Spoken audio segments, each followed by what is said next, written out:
안녕하세요. 일사일상 소라쌤이에요.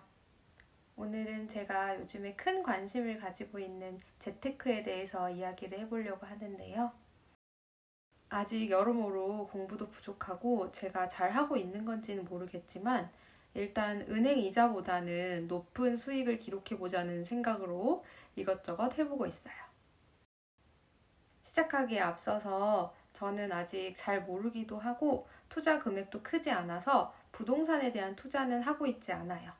그래서 부동산을 제외하고 제가 하고 있는 것들에 대해서 한번 이야기를 해볼게요. 제가 하고 있는 것들은 총 5가지가 있는데요. 어떤 것들이 있냐면 교직원공제회, 펀드, 주식, 은행 저축, 그리고 핀테크 이렇게 5가지가 있어요.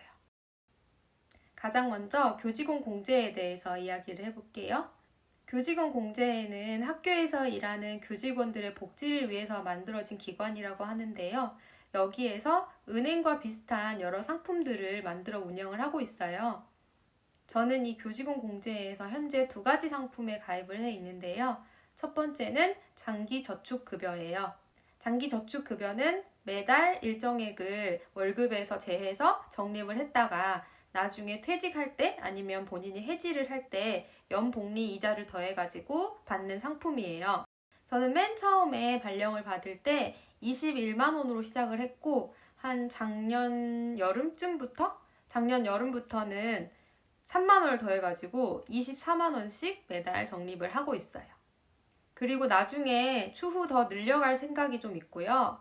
잘 버텨서 퇴직할 때 목돈으로 받아가고 싶어요. 그리고 교직원 공제에서 목돈급여라는 상품에도 가입을 했어요. 이건 예금이랑 비슷한 건데 일정 금액의 돈을 맡겨놓으면 나중에 제가 필요할 때 다시 찾을 때 거기에 역시 이자를 더해가지고 돌려주는 상품이에요. 이 상품이 올해 들어서 이자가 조금 깎인 것 같아서 아쉽긴 한데 일단 제가 전에 적금을 타가지고 목돈이 생겼었을 때 그걸 여기에 넣어놓고 그대로 두고 있어요. 저는 이렇게 2가지 상품에 가입을 해 있고요. 아무래도 교직원 공제회는 시중은행보다 이자율이 조금씩 더 높게 책정이 되어 있어요. 그래서 은행 예금이나 적금 고민하시는 분들은 교직원 공제에도 잘 활용해 보시면 좋겠어요. 교직원 공제의 화면을 보면서 조금 더 이야기를 해볼게요. 장기저축급여 페이지에 들어와 봤는데요. 여기 보면은 노후생활자금 마련을 목적으로 높은 급여율을 적용하여 설계된 저축 상품이래요. 그래서 제가 퇴직을 하려면 한 2, 30년 모아야겠죠? 지금은 연복리 3.74% 적용이 돼가지고 꽤 높은 이자율이 적용이 되겠죠?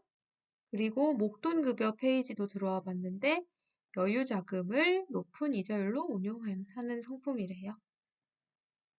지금 여기 보면 3가지가 있는데 저는 여기 이 중에서 예탁형에 가입을 했어요. 그래서 나중에 제가 다시 돈이 필요하면은 빼면 되고 그때 이 이자율을 적용을 해주나 봐요. 교직원 공제회는 은행보다 이자율이 높은 편이니까 이 교직원분들이시라면 고려해 보시면 좋겠어요. 여기까지 교직원 공제회에 대한 이야기였고요. 2번째는 펀드에 대해서 이야기를 해볼 거예요. 펀드는 일반 투자자들이 돈을 맡기면 전문 투자가가 그 돈을 모아가지고 대신 투자를 해주는 상품이죠. 제가 지금 가입한 펀드 상품은 총 3가지가 있는데요.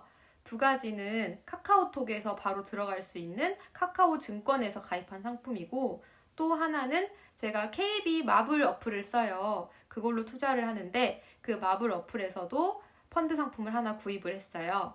먼저 카카오톡에서 가입했던 상품에 대해서 지금 투자 상황은 어떻게 되고 있는지 한번 화면을 보면서 이야기를 해볼게요. 제 카카오톡을 켜봤는데요. 여기에서 이 카카오페이 부분을 누르면 이렇게 화면이 뜨고 자산관리로 들어가면은 밑에 내려가면은 투자가 있어요. 여기 투자에서 투자 현황을 보시면 현재 2가지 상품에 가입이 되어 있는데 각각 투자 금액이랑 수익을 확인할 수가 있어요. 근데 여기 밑에 보면 동전 모으기, 알 모으기가 있는데 이거는 이 카카오페이로 결제를 하고 나서 남은 잔돈 같은 거를 자동으로 투자를 시켜주는 거예요. 수익률이 이 코로나 바닥을 찍고 올라오고는 있지만 높지는 않네요. 이게 좀 수익이 잘 났죠. 유망 IT 펀드. 이건 추천받아서 했던 건데 생각보다 수익이 많이 났어요. 이 외에도 여러 가지 상품이 소개가 되어 있거든요. 그래서 원하는 걸 가입하면 돼요. 그리고 KB 마블에서 가입한 상품도 보여드릴게요. KB 마블에서 제가 가입한 베트남 펀드 화면이거든요. 그때 왜 그랬는지 모르겠는데 진짜 베트남에 너무 투자를 하고 싶어가지고 갑자기 막 이렇게 홀린 듯이 찾아서 가입을 했어요. 근데 처음에는 마이너스였는데 어느새 보니까 수익이 이렇게 나 있더라고요. 그때 제가 이 상품에 가입했을 때 그래프가 딱 코로나 저점에서 이제 막 전 수준을 회복한 상태였고, 그래서 앞으로 더 갈 수 있지 않을까? 이런 생각을 했던 것 같아요. 9월 2일에 가입을 했었네요. 근데 저는 이걸 1년을 의무적으로 묵혀두는 상품에 가입을 해가지고 앞으로 9월 달까지 이게 수익이 유지가 될지는 모르겠어요. 여기까지 저의 펀드에 대해서 이야기를 해봤고요.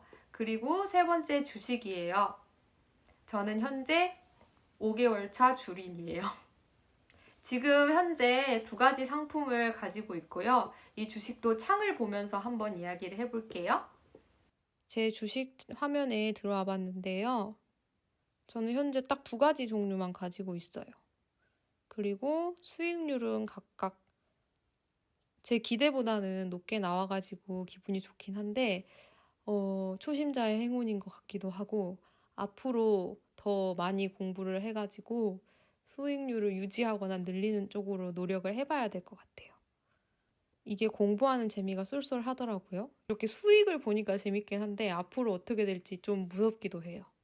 처음 시작할 때는 진짜 막 5만 가지 막 3만 원어치, 5만 원어치, 10만 원어치 이렇게 조금씩 다 사모았다가 이게 아니구나를 깨닫고 점점 종목을 정리해가지고 지금은 2가지 종목만 가지고 있어요. 이렇게 제가 가지고 있는 주식도 한번 살펴봤고요. 다음은 주택 청약이에요. 저는 현재 은행 예금 적금에는 가입해 있지 않고요. 이 은행 저축 상품은 주택 청약 종합저축만 가지고 있어요. 근데 2018년도 발령 첫 해에 청년 우대형으로 가입을 해가지고 지금 그거를 계속 유지를 하고 있어요. 청년 우대형 주택 청약 종합저축은 일반 주택 청약이랑 비슷하지만 이자율이 더 높은 걸로 알고 있어요. 그래서 이 가입 기준이 따로 있는데 이 가입 기준에 소득 기준이 있기 때문에 연봉이 높아지면 곤란할 수도 있어요. 그래서 최대한 연봉이 낮은 신규 때 미리 가입을 하면 좋을 것 같아요. 그리고 마지막으로 핀테크도 한번 해보고 있는데요. 아이민이라는 서비스에 가입을 했어요. 이 아이민은 친구가 소개를 해줘서 알게 됐는데 개모임처럼 사람들이 모여가지고 매달 돈을 걷고 그리고 돌아가면서 한 명씩 목돈을 받는 체계로 되어 있더라고요. 이 핀테크도 시중 은행 이자보다는 이자율이 높은 편인 것 같았어요. 이것도 화면을 보면서 한번 이야기를 해볼게요. 제가 가입한 스테이지는 약정금 90만 원이라 되어 있는데 이게 뭐냐면 이 순서가 1번부터 9번까지 있어요. 저는 여기에요. 8번. 그래서 이 8번 순서면 그러니까 이게 시작하고 8개월째 되는 달에 제가 그 약정 금액을 받을 수가 있어요. 그러니까 각자 여기 보면 순서대로 제가 먼저 목돈을 받는 거예요.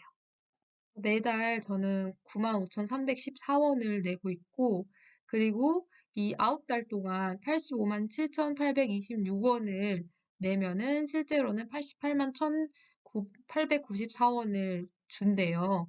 그래서 세후 이자가 24,068원이고, 단순하게 계산했을 때는 한 2점 몇 프로 정도 이자가 됐던 것 같아요. 큰 금액은 좀 무섭긴 한데 이렇게 조금씩 모으는 건 핀테크로도 해보면 괜찮은 것 같아요. 이상으로 저의 재테크, 자산관리에 대해서 알아봤어요. 아직 부족한 점이 많지만 그래도 좀 도움이 됐으면 좋겠고요. 앞으로도 이 재테크에 관련된 정보들 많이 교류했으면 좋겠어요. 모두 열심히 해서 부자 됩시다. 감사합니다.